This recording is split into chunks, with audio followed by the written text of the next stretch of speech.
दिन में आपने जियो न्यूज़ से बात करते हुए बताया था बहुत नुकसान हुआ है, इंफ्रास्ट्रक्चर का बहुत नुकसान हुआ है। पहले रिलीफ एंड रेस्क्यू करना है, रेस्क्यू एंड रिलीफ, और उसके बाद इंफ्रास्ट्रक्चर का पे भी काम करना है। वज़ीर आज़म वज़ीर आला की बात भी हुई है। इस वक्त जो आप सूरत हाल देख रहे हैं, बताइएगा, जाहिर है आप वहाँ मौजूद हैं। शाहजेब साहब, बड़ा गंभीर सूरत हाल है क्योंकि आउटबर्स्ट जो हुई है, कई सारे इलाके जिले जो है ना यहाँ से इफेक्ट हुए।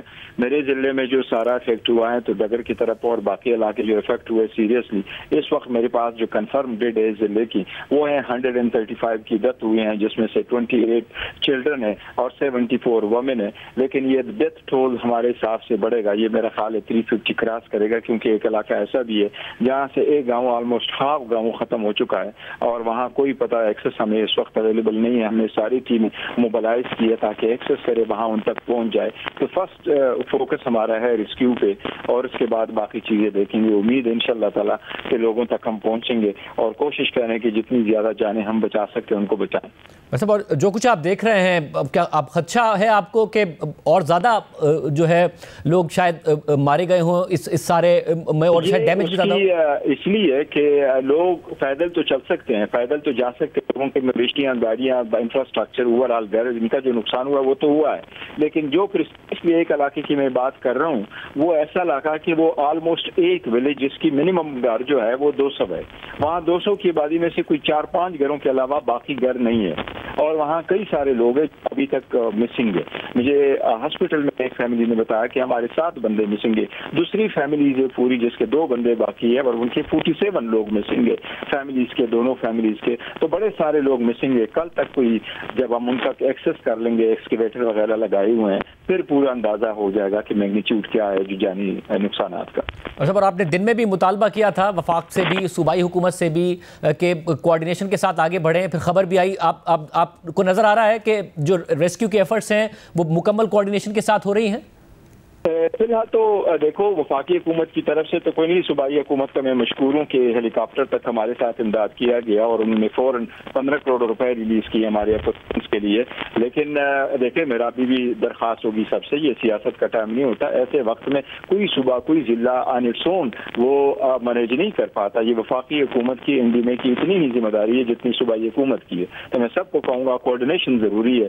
कल जबकि हम ये रेस्क्यू और रिकवरी के काम से वो हों तो ये इंफ्रास्ट्रक्चर जो खराब हुआ है, हमारे लोग सारे ज़राअत से वाबस्ते हैं, उनका सारा खराब हुआ है। शाहजेब साहब, आप अगर इधर आएंगे तो आप देखेंगे कि ऑलमोस्ट 5-6 फुट से ज्यादा पानी रोड्स के ऊपर से आया है और सारी फसलें तबाह हो गई है। तो बहुत ज्यादा नुकसान है। फिलहाल तो हमारा मेन फोकस जो है वो जानी नुकसान पर है कि इसको हम रिस्क्यू करें।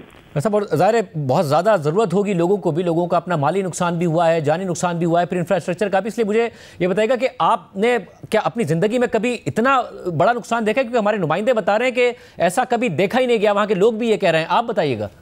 आप सही फरमा रहे हैं। मुझे जो यहाँ लोगों ने कहा, मेरे क्या हमारे साथ जो बड़े हैं वहाँ पर, वो भी ये कह रहे हैं कि हमने जिंदगी में कभी भी नहीं देखा कि इतना ज्यादा नुकसान कभी हुआ हो, और खासकर बारिशों के सिलसिले। अदरवाइज हमारे माउंटेन एरिया यहाँ बारिशें ज्यादा होती है, ऑन एंड ऑफ होती रहती है। बट इस डैमेज, इस एक्सटेंसिव जो डैमेज हुआ है इस मरतबा, जितनी बारिशें हुई हैं, and this was all in less than 2-3 hours. सुबह 6 बजे से लेकर 8 बजे तक ये सारा हुआ है। And by 11 o'clock the people started saying कि जी हाँ इतना डैमेज हुआ है। And all of a sudden it came up. एक फैमिली कह रही है कि वो नाश्ता ही कर रहे थे कि ये सब कुछ पानी आया है। तो ये in a moment it's all gone. लेकिन ये जरूर है कि इतना डैमेज पहले कभी नहीं हुआ था जिस वक्त जो इस मरतबा डैमेज हुआ। और जो नुकसान का मैग्नीट्यूड है वो उसके लिए बहुत लाजमी है, जैसे कि आप कह भी रहे हैं, मैं इसको रिपीट भी कर देता हूं कि सारी सियासत को एक तरफ रख के वफाक और सूबाई हुकूमत आपस में ताउन करके ही इससे निपटा जा सकता है। जितना बड़ा नुकसान इंफ्रास्ट्रक्चर का भी हो गया और लोगों का ज़ाती तौर पर भी हो गया।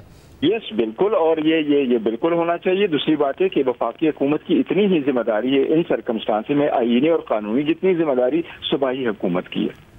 बहुत शुक्रिया बैरिस्टर गौहर साहब की गुफ्तगू। बहुत नुकसान हुआ है, पहले ही ज़ाहिर सूबा दहशतगर्दी से इस वक्त मुतासिर है, लोगों ने बहुत भुगता है वहाँ, और अब जो कुदरती आफात हैं, इसके अलावा क्लाउड बस्ट है, उसकी वजह से जो इस वक्त तबाही हुई है, बहुत ज़रूरत है कि वफाक भी ख्याल करे, सूबाई हुकूमत भी डिलीवर करे और लोगों को रिलीफ भी दिया जाए, बाद में उनके नुकसानात भी पूरे करने की कोशिश की जाए और इंफ्रास्ट्रक्चर जो है उसे भी बनाया जाए। और साथ में इस बात का भी ख्याल रखा जाए कि मुस्तकबिल में अगर इस किस्म की चीज़ें होती हैं, क्लाइमेट चेंज अब एक रियलिटी है, तो किस तरीके से नुकसान से बचा जा सकता है।